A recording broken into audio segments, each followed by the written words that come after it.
Bonjour, je vais faire une vidéo très rapide sur quelques points parce que bon, on est un peu fatigué avec les gamins. On a emménagé ici suite à la proposition d'une cousine de nous prêter son appartement. On l'occupe et on participe bien entendu aux frais d'occupation de l'appartement en attendant que notre DALO soit instruit et qu'on reçoive en fait un appartement correspondant à nos besoins et à la configuration de notre famille. Donc depuis qu'on est arrivé ici, il y a eu plein de soucis. Dès la première semaine, le temps était lancé, la porte d'entrée a été fracturée. J'ai posé une plainte au commissariat, ça a été très compliqué de poser une plainte au commissariat, alors que pourtant ils sont passés faire un constat. Et au-delà de la plainte, j'ai fait appel à mon assurance parce que je suis en fait assurée en tant qu'occupante de l'appartement, situé au 220 rue de Paris, au Liga. Donc du coup, j'ai fait intervenir l'assurance pour réparer la porte. Voilà. Ensuite, comme en fait la porte n'est pas sécurisée en elle-même et pour la sécuriser, il faudrait que je sois la locataire en titre. On a une porte qui est réparée, dont la serrure est réparée, mais la porte en elle-même, celle qui a été fracturée, a toujours un souci, quoi. Je vais vous montrer.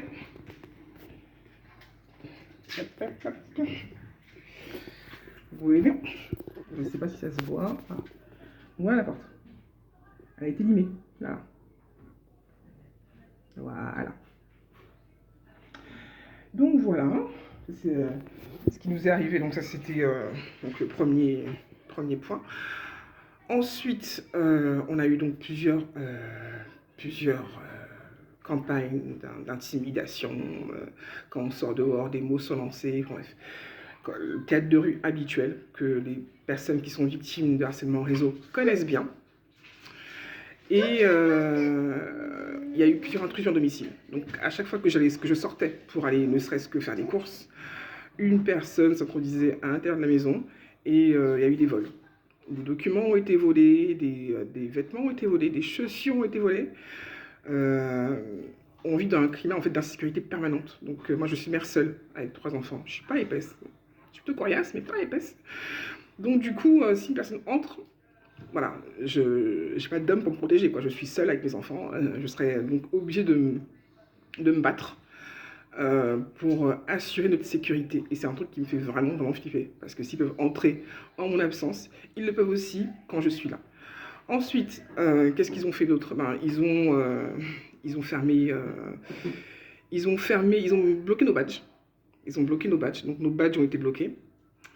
La locataire de l'appartement, c'est qui me prête l'appartement, donc Madame Johnson affirme qu'elle est au courant de rien, affirme avoir en fait au contraire écrit au bailleur pour lui informer que nous sommes des occupants réguliers puisqu'on est hébergés.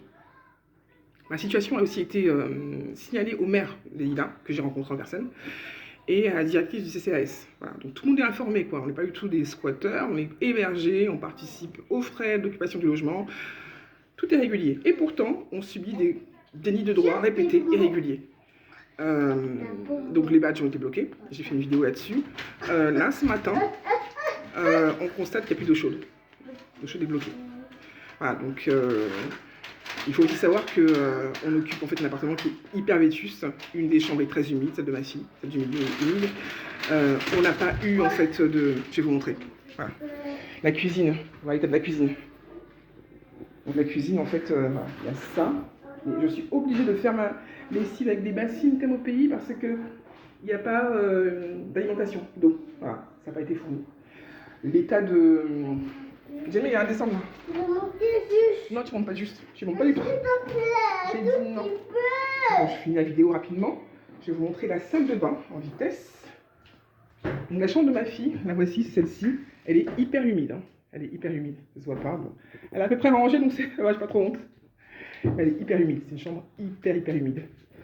Et voilà, là, salle de bain, catastrophe. Ouais. On dirait la salle de bain de Shining. C'est grave peur. Voilà, je vous montre. Dans quoi on vit. Voilà.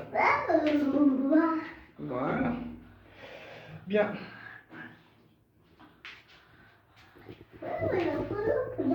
Donc, des lignes droites répétées, des lignes droites continuelles répétées, correspondant en fait à ça correspond à une méthodologie du harcèlement en réseau qui consiste à pousser la victime à bout. En gros, la pousser au suicide. Ils sont mal tombés parce que moi je suis une personne qui suis plutôt joyeuse, j'ai un tempérament voilà, combatif et je compte pas lâcher.